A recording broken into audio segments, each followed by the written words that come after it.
Kalbuhin ko na. For today's vlog, ito naman ang gagawin ko ngayon. Tatanggalin ko yung mga damo nito. Maglilinis lang ako. Itong succulent ko na to. Tuwa nga ako dito guys eh. Kasi matagal na sa akin to. May taon na. At hindi din ako iniwan ito. So yung mga succulent na gusto ko ngayon yung matitibay. Kasi hindi sayang yung pinambili. May nakita akong ganito. Naligaw. Yan nga, sobrang hangin dito. Yung ibang mga leaves na pupunta dito sa ibang paso. At ang laki na oh. Haba na ng ugat. Tapos ang laki na ng pops. Crested pa. Sa tingin ko, Darlite. Galing to dito, guys. Wait, pakita ko. Ito. Yan. Darlie Sunshine. Propagation ng Darlie Sunshine. And ang dami na rin mga yan. Damo, magtatanggal lang tayo. Para siyang malunggay. Itong damo. Pinagpapatong ko nga lang dito to guys eh. Yan. Kaya ganyan ang itsura niyan. So ayusin ko lang. So ayan guys, kumuha ako ng gunting. Siyempre yung gunting ko, ganyan talaga siya, luma na. Pero lalagyan natin ng alcohol. So yan. Then kumuha na rin ako ng paso. Ito. Napaka-dry ng kanyang soil. Dito, nagugupit ako ng mga Darlie. Papatong ko dito. Ipopropalan na rin ako. So, maggupit na tayo. Gugupitin ko. Propa. Kasi parang lava rocks lang to eh. Or ililipat ko na kaya yung mismong halaman. O kaya guys. Kasi parang ba to? Lava rocks. Wait. Ayun. Ganyan pala siya oh. So, mayroong mga wala ng laman na sanga. Ayan o, tulad yan. Sige na nga, ayusin na natin. Bala ko sana kasi lang, itusok-tusok lang, pero hindi na pala pwede. Yan. Ang ganda pa ng ugat eh. Yan o.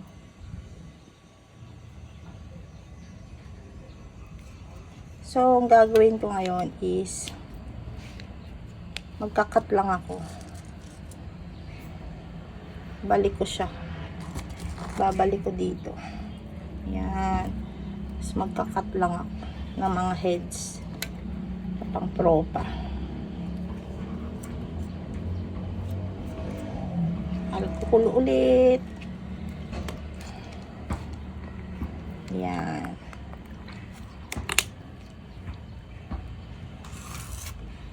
Tapos punasan natin. And then cut tayo dito. Yan. Cut tayo. Kalbuhin ko na.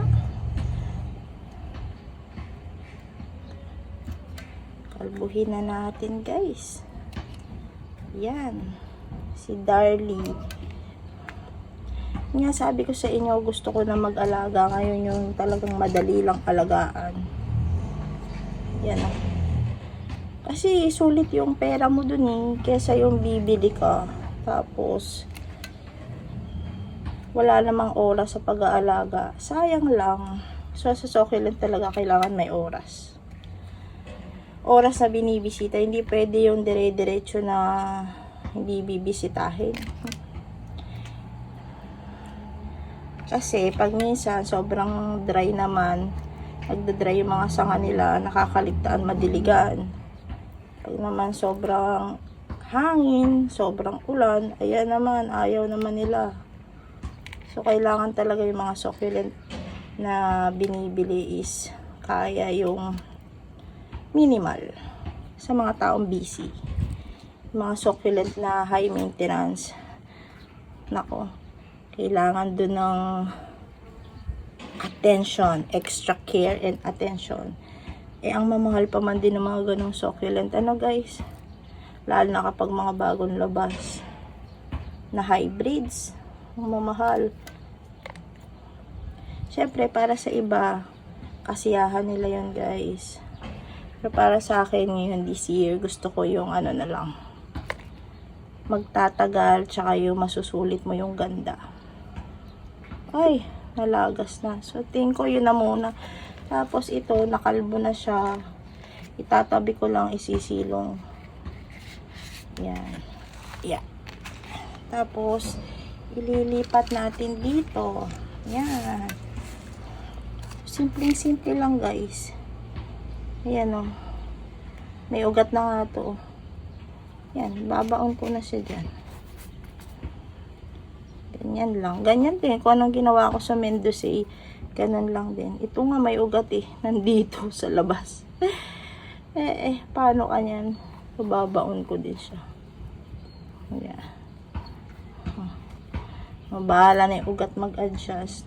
Ganyan lang. Sobrang dry naman kasi siya, yung soil niya. So, sa akin, umuubra naman yung ganun, guys. Pero kung gusto nyo i-air dry, pwede din. Basta wag lang itong mababasa.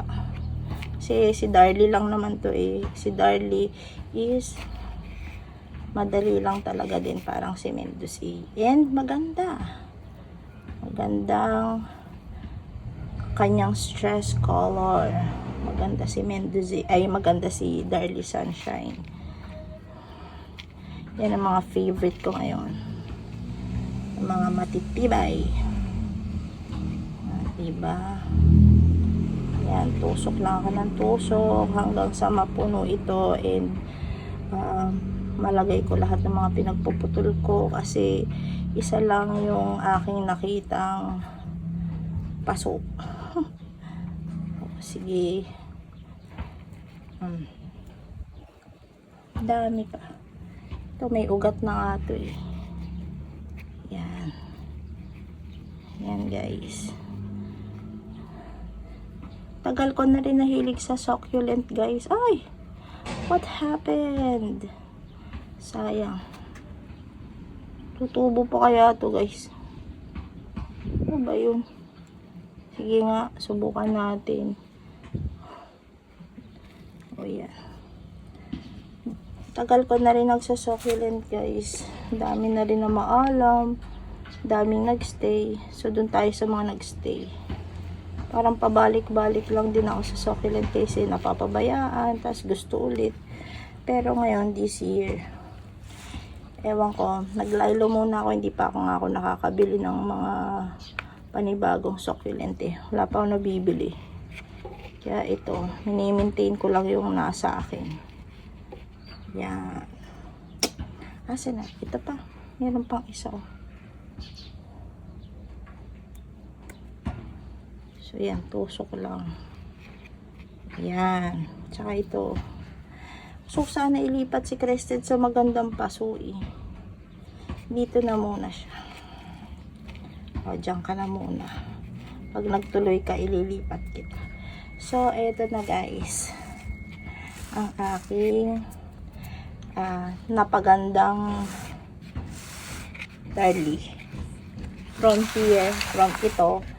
So, nakagawa na naman ako ng isang propagation ng Darlie Sunshine. And, bali ito, yan, tignan ko pa dito kung ano yung pwedeng masalba. Ay, wala na. Wala na to guys. Wala na tong stem na to. Tapo na. Yan. Ito rin oh. Hindi na tututubuan ng mga bago. Ito okay pa to. May green pa siya. Pero ito bulok na.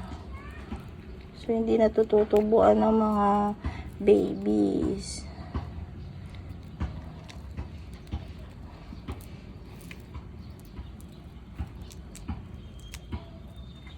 Nabulok.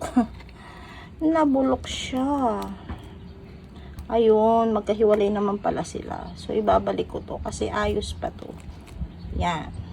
May damo na naman. Yan.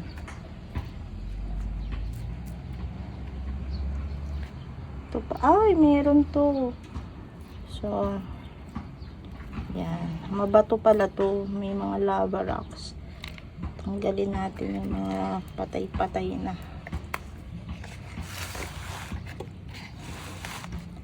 So, yan. Tanggalin natin yung mga patay. Ito pwede pa ito eh. Ito. Ayan. Ito pa oh.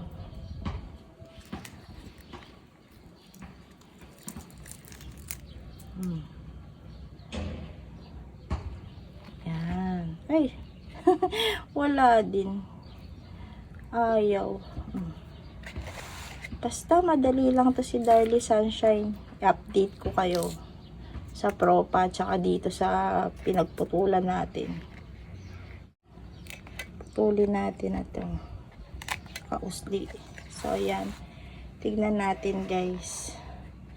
I-update ko kayo kung ano magiging resulta nito kung tutubuan din yung mga stems niya. Tapos may mga dahon-dahon din dito na lalaglag. Ayan.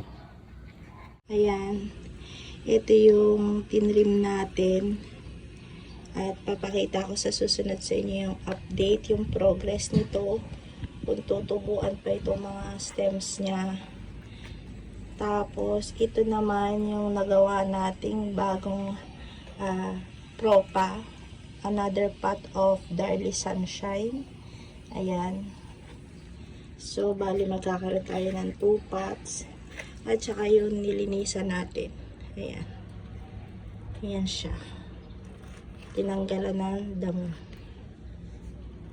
So, ito meron pa oh. Lagay natin dito. So, yun na muna guys. Thank you for watching. And happy planting. God bless us always. Till next time. Bye.